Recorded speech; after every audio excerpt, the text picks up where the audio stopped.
the St. Pete Yacht Club because Jenny Dean is there. She has been up and down the coast all night, all morning long.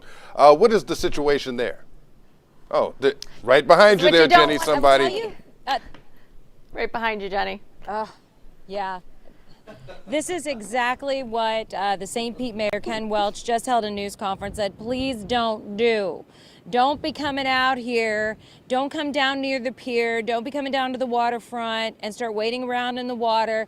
Emergency crews have a lot of work ahead of them, and they don't need another emergency. And they want to clear all of this and make sure there's no major damage before people can start coming out this way. To give you an idea where I am, I'm on Bayshore in St. Petersburg, right on the bayfront, in front of the St. Pete Yacht Club near Central. And you can kind of see, if our photojournalist is on, can pan a little bit, the St. Pete Pier is off in the, but look how high this water is.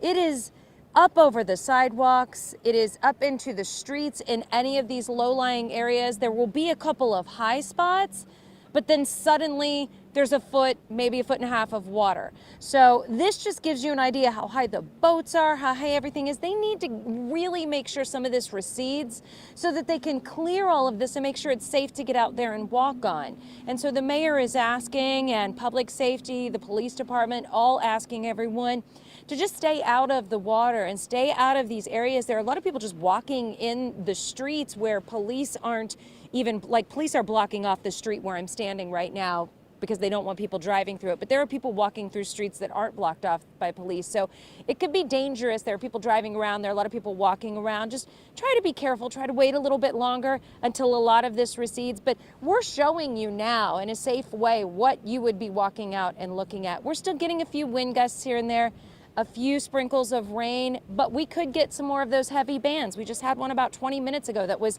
inundating us in rain. So it's just a lot of things to be aware of right now. And I think you guys have been saying it all morning. Now is the time to let emergency services get out here, get things cleaned up, and do their job so they can get power restored to the people who need it, get help to the people who need it, and then get some of this cleared out while the water recedes. You don't want to hurt the helpers. You want to stay out of their way so they can do their jobs. And of course, so they themselves may not need to be rescued because folks are in the way. Jenny Dean, what is the conversation like among the folks that you've run into for a better part of the morning with this storm? I know that you've covered storms extensively, but every storm has its own personality.